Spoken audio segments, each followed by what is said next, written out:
സ്കൂളിൽ നിന്ന് മൂന്നാറിന് ടൂറിന് പോയ സിദ്ധു വലിയ ആവേശത്തിലായിരുന്നു. പാർക്കിലെ സീസോയിൽ ഒച്ച വെച്ച് ആടി കളിക്കുന്നതിനിടയിൽ ക്ലാസ്സിലെ ചോട്ടാ ഭീമായ കൂട്ടുകാരൻ അപ്പുറത്തു നിന്നും ചാടി ഇറങ്ങി. പാവം സിദ്ധു ഇരുന്ന അറ്റം പൊത്തോന്ന് താഴോട്ട് പോയപ്പോൾ അവൻ്റെ കാൽ സീസോയുടെ അടിയിൽപ്പെട്ടു. ടൂറ് കഴിഞ്ഞ് മുടന്തി തിരിച്ചെത്തിയ സിദ്ധുവിനോട് കാര്യം തിരക്കിയപ്പോൾ അവൻ വിഷമത്തോടെ പറഞ്ഞു, തടിയന്മാരുടെ കൂടെ ടൂറിന് പോയാൽ തടി കേടാവും അപ്പേ. ചെറുതായി ഉളുക്കിയ സിദ്ധുവിൻ്റെ കാലിൽ പ്ലാസ്റ്റർ ഇട്ട് 10 ദിവസം റെസ്റ്റ് എടുക്കാൻ പറഞ്ഞു.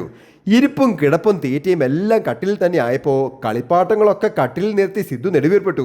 സ്കൂളിൽ പോയിട്ടൊന്നും ഒരു കാര്യവുമില്ല, കിടപ്പിലായ നിങ്ങളൊക്കെ ഉള്ളൂ. 10ാം ദിവസം ഹോസ്പിറ്റലിൽ എത്തിയപ്പോൾ ഡോക്ടർ പറഞ്ഞു, ഇനി ഈ പ്ലാസ്റ്റർ വെട്ടാൻ കേട്ടോ. സിദ്ധുവിന് ആശ്വാസമായി. വേഗം വെട്ടിക്കോ മോന്, സ്കൂളിൽ പോകാൻ കൊതിയാകുന്നുണ്ടാകും അല്ലേ?